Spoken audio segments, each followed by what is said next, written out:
Thanks so much, and welcome back from lunch. And I hope you've also enjoyed this morning's sessions and the master classes. I was ducking back and forth between the sessions, and there was a lot of very engaged discussion going on some quite complicated issues as well. So we're going to use this session instead to take what I'm calling a short, sharp look at two very big issues. And we're going to do it in 30 minutes or 35 minutes approximately as well. And to help me actually do that, we've got Marty McBrien, who's the Managing Director of Climate Disclosure Standards Board. And we've also got Frank Freitas, who's the Chief Development Officer of 427. And we are going to be talking about the two big issues in question are physical risk and opportunity, and also disclosure. But of course they are intimately related, and even though we're going to be talking about those two issues, I suspect we might drift into a few other issues on the way through as well. So, welcome to Marty and Frank. So, I guess I want to... Well, you can say hello as well if you want. Hi, everyone, and thank you, Emma, for putting this event together. I've really enjoyed it so far, and I think the level of conversation here is fabulous. So, Great. Thank you. Thank you. Thank you, Frank. All right, so let us start with quite a simple question, but I imagine one that will have a longer answer, which is, where are we at right now on the 15th of October 2019? Where are we at today? What's the current state of play? And let's start with you, Marty, in terms of all things disclosure. Where are we at right now, current state of play? Wow. It's a big question, Emma, but many people have already touched on it across the last 2 days. It's never been noisier.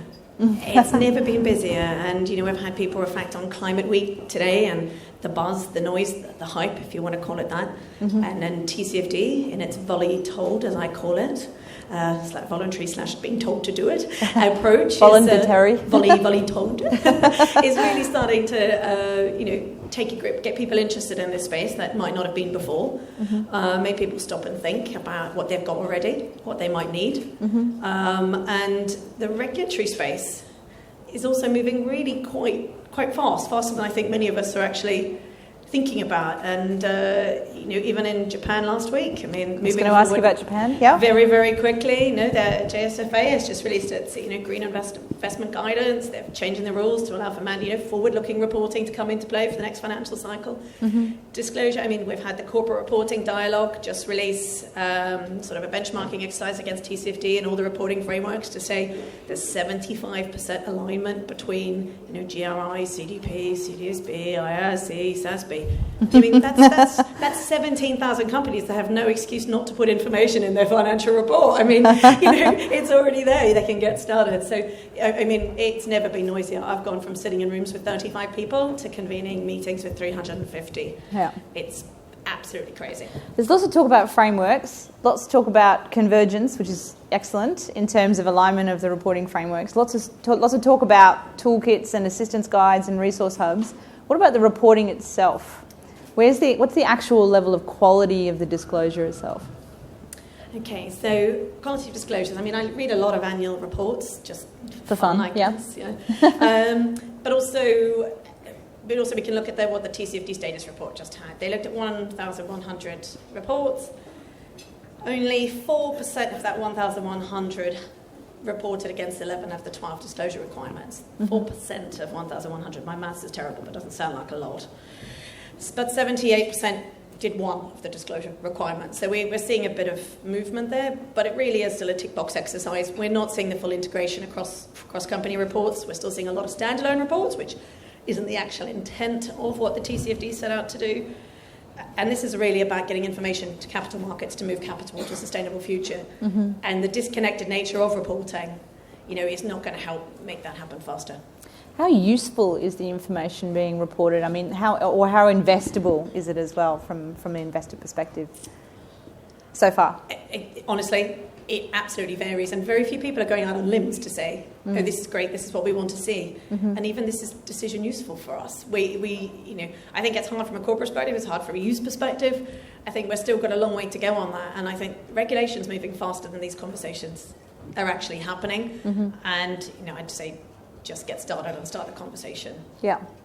I could keep going, but Frank, I'm going to bring you in at this point. Physical risk management, disclosure, assessment, analysis. What's the current state of play at the moment? Where are we at? So I would echo what Marty said. I think we're very early stages, and I think it's really a reflection of the fact that this is an emergent space, right? As Jeff Summerhays pointed out yesterday, TCFD came out recently and provides guidance, but very high-level guidance. I think people are still trying to understand just exactly what some of the components of that guidance are, what scenario analysis looks like, for example. And so I wouldn't give everybody a pass, but I would say that I like the fact that people are putting their best foot forward, even if it's incomplete information. I think it varies quite a bit by market and by segment. So with regulation in France rather, and coming in Europe more generally, we do see a lot of reporting. And I think from asset owners in particular and banks in Europe, we see really solid attempts to try and address the scenario question, in addition to comprehensive risk reports that include not only their physical facilities, but also the contents of their loan books. And everybody knows for banks that's sort of that's the big question. The big dollar ticket, yeah. Yep. In the U.S., I think in spite of the political environment at the top of the country, we still see quite a bit of progress, especially in the real estate asset management space. But there's also quite a bit of information sharing amongst banks and brokers. Marty mentioned Japan. We've been in Japan quite a few times over the last couple of years, and I think they got somewhat of a late start, if you will, but have come on really strong in terms of the way they're thinking about it, engaging with each other, and with the information that's come out, and really trying to arrive at a path forward for corporations and investors to communicate around physical risk. And of course, I have to say I'm very, very impressed by what's happened in the Australian market, in particular in the asset owner space, but also in the infrastructure space. Are you seeing certain activity concentrated around the physical risk assessment part specifically? Are you seeing activity concentrated in key asset classes in particular? Like, are there obvious areas that are leading? You mentioned real assets has done quite a lot of work here. So are you seeing there sort of investors are leading with a portion of their portfolio and then thinking about, well, hang on a minute, how does this apply to the whole book? Or is it more of a question that it is more material to certain asset classes and therefore that is also driving where the activity is happening? So I'd say it's really focused on real assets.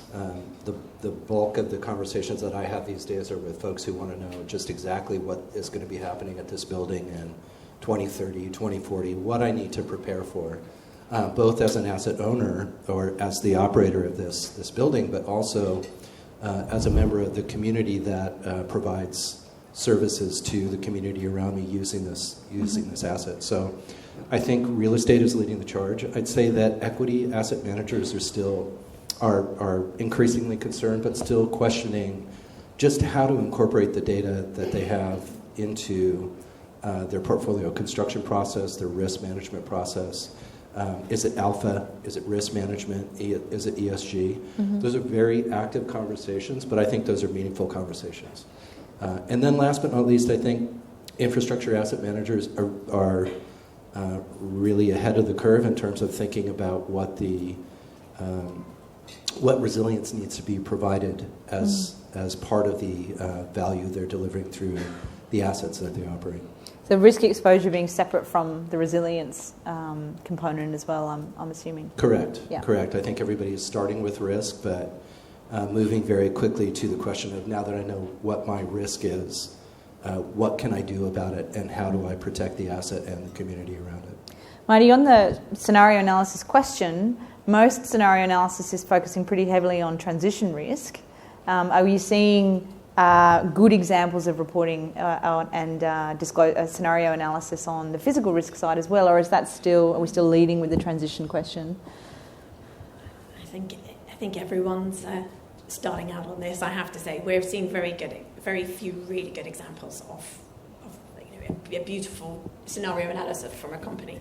We are, you might see others, but we power the TCFD Knowledge Hub. We look at the Secretariat, and we kind of work across this with them. I'd say if you said, give me one company, I probably couldn't give you the perfect one. We are still really seeing the transition risk coming through, but you will be seeing different. So I agree with you for the most part. I think if you look at cities TCFD report. They have some good examples of industry-level case studies. They look at a number of different policy scenarios. That is a good mark on the table for people to look at. And I'm not saying that's the be-all and end-all, but from what I've seen, I think it's a really viable starting point, a really good model to operate from. Oh, I do agree. I mean, people like Unilever have got like a segment of their supply chain. They've done a really good full look at that in the round. And there are bits of good examples, but are they truly integrated into the company, across the company, into the accounts risk strategy? No, there's still not. Well, I wanted to ask about that best practice question next, in terms of my sense of it is that there are companies that and investors that are doing pieces of the disclosure to best practice, but not necessarily the whole lot. And then there are some investors and companies that are doing the whole lot well, but are not best practice in any one area. But I mean, Marty, I'm keen to hear from you where you see best practice currently, I guess, maybe for investors particularly, or for the finance sector, but then other examples of really good practice that you've seen in your travels in terms of the disclosure. So in terms of full reporting from a investor perspective, AXA and Allianz, people like that, Citi are doing great reporting, just not full integration. So we are seeing people, I mean, back to your first point, I guess, bits of it done okay is a good start. Like, I think the important part is people are actually getting started, putting pen to paper and starting to think about how this is done. I think that that should be praised, and we should be encouraging more and more of that to happen. I mean, we aren't seeing amazing practice everywhere, but as I said, AXA, Allianz, and many of the banks and bigger sort of investors have got together with their industry groups and started to really work this through. And that's what we are seeing, where we are seeing industry groups come together and start thinking about scenarios together. So we're seeing the oil and gas through WBCSD, groups like that coming together, thinking about this, and also getting behind a number of scenarios is where we're getting the better scenario kind of thinking out, the better sort of reporting. But then even again, the TCFD status report, only about 3 or 4 of the examples across the whole report were actually in the mainstream filings. They were all standalone sustainability reports from other sources. So, there's obviously a bit of a gap between what you put in your sustainability report and what you put in your mainstream report in terms of rigour. Do you get the sense that there's a lot of work going on behind the scenes that's not surfaced yet? Or do you think that everybody's waiting for someone else to do it and they'll copy it? Or do you think people are just like, oh my God, I have no idea what to do, so I'll just take what I currently do and call that TCFD reporting? Okay, there's a whole lot of all of that. We get asked a lot, what does it look like and how do I do it? So we publish guides on that with one of our board members, Sasby, to answer those questions. And they've been launched across the last 6 months, and they've had about 10,000 downloads each. I mean, I can't even believe that is the case. So people do want to copy. There are people that have been doing this for years and haven't, and are just waiting till it's regulation to report it.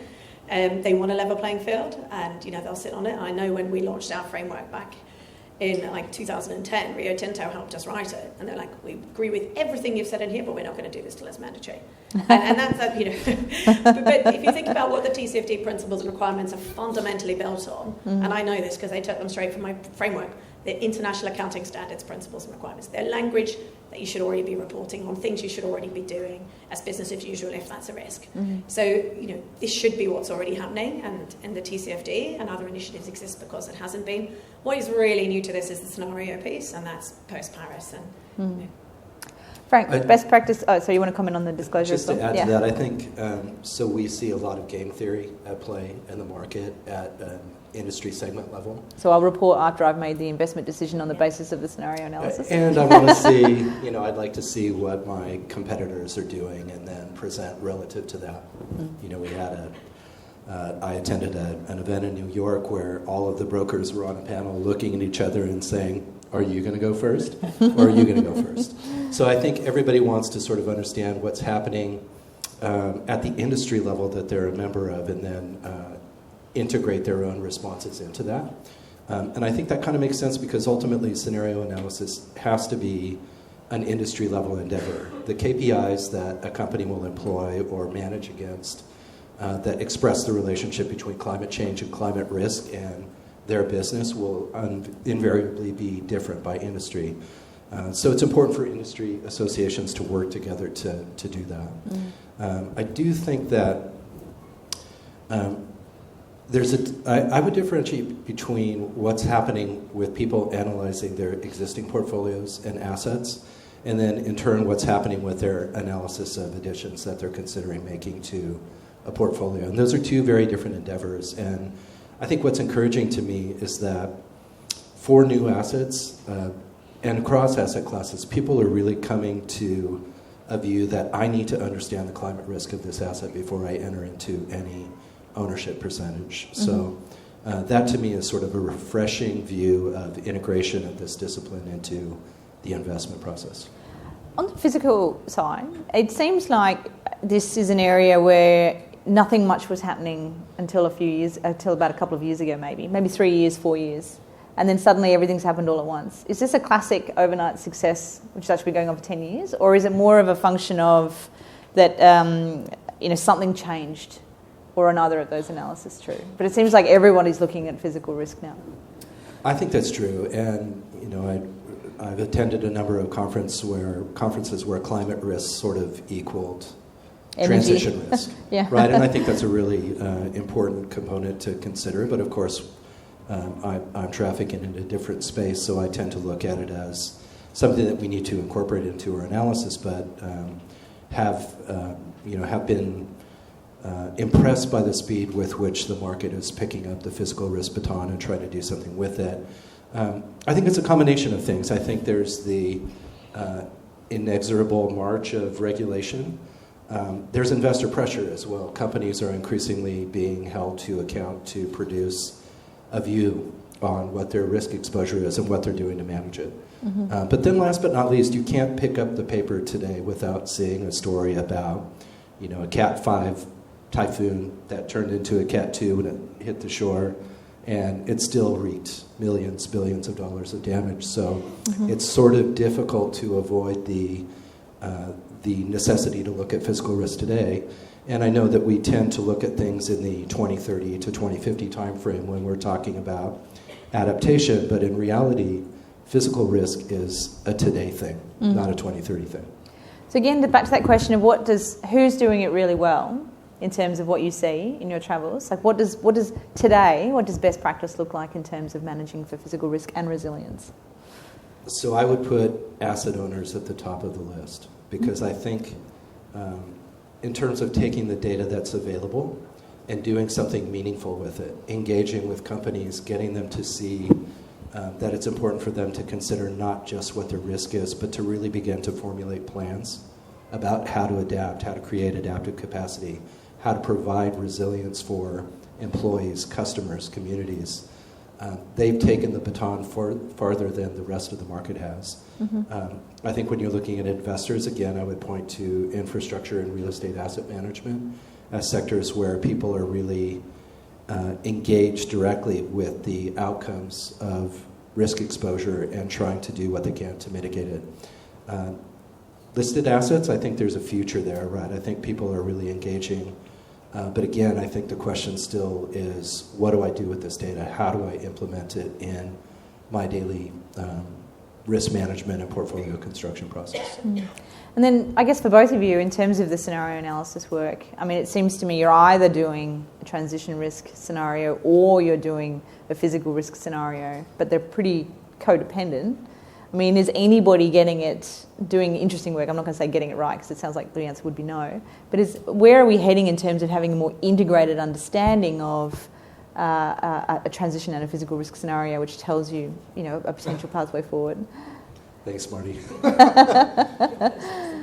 So I do think they're codependent. I think there are folks who are looking at both, and I think the definition of the problem still requires some help from industry practitioners and industry associations so that people really know what scenario analysis is. It has many meanings for many sectors, but I think we're still trying to converge on a view of what that is.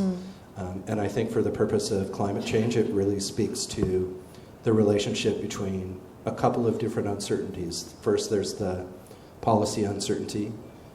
What is going to happen with the will of entities, I'll say generally, to engage with creating outcomes that match the goals that everybody in this room has? Mm-hmm. And what does that imply for RCP, for transition pathways?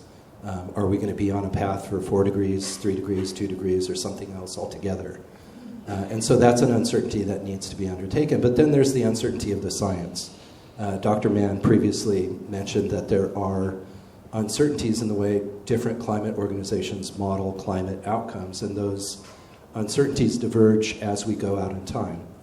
There's also questions about what happens with tipping points. Do we reach outcomes where changes in ice melt really accelerate the rise of sea surface temperatures and exacerbate the intensity of storms? There's all that uncertainty, and yet I don't think that is sufficient excuse for us to avoid the question of how do these different outcomes impact my company, my business, my portfolio. And I think there are tools available to do that, and it's just a matter of educating and evangelizing what capabilities are out there and how they can be employed to arrive at an outcome. Well, Marty, I wanted to come back to the question around the regulators, and because you mentioned before about the convergence in the disclosure frameworks and getting alignment and consistency around TCFD. Are you also seeing those conversations with the accounting standards, with the regulators in different jurisdictions, again focused on how do we get some meat on the bones of TCFD as well? Well, I think from a European and a UK perspective, I mean, all large asset owners and companies will have to report on TCFD and beyond across environmental issues by 2022 anyway. I mean, the Green Finance Strategy says it. The Non-Financial Reporting Directive is being opened up for revision later this year, hopefully any week now. And that may even expand the scope from 7,000 to 20,000 companies across, and large asset owners and other players in the investment field that will have to disclose. And it's not just climate. And then this came up on an earlier panel. It's not just climate under the Non-Financial Reporting Directive or under the UK Companies Act. It covers water.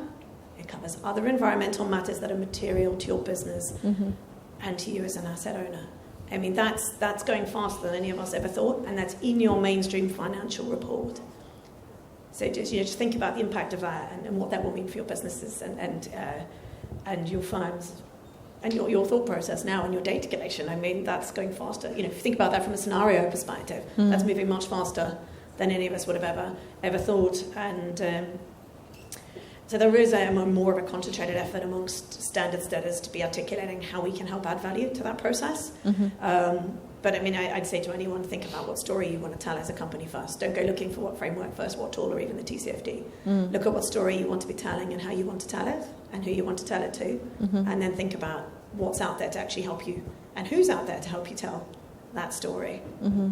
I mean, I think if we look, speaking of looking ahead, I mean, if we think about where this is going, so we've got the frameworks, we've got convergence, we've got regulators engaged, we've got tools emerging, we've got interest levels raised, we've got patchy reporting, but rapid evolution and rapid adoption of those tools and frameworks, and we're moving at quite a clip if you consider that the final TCFD recommendations only came out a couple of years ago. I'm going to ask you to put your forecasting hat on now and sort of say where are we going in terms of the next 2 years and the next 5 years, 10 years, like looking ahead, how fast are we moving and where are we going with disclosure? Well, I've just said it could be up to 20,000 companies with 3 years across Europe, so that's almost a global tipping point in terms of driving this. Of standard setting as well? Well, I think from a standard setting perspective, I think you will see convergence. I think you'll see activity from the IASB. I think they'll have to, or they'll be irrelevant.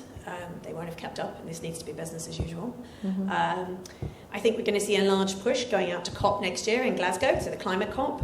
I think the FSB and Mark Carney, and he's standing down as governor of the bank, hopefully after a smooth Brexit transition, he'll be wanting to make his last mark, his last stamp on this, and the UK taking on the climate change COP. I think there'll probably be some big announcements around that.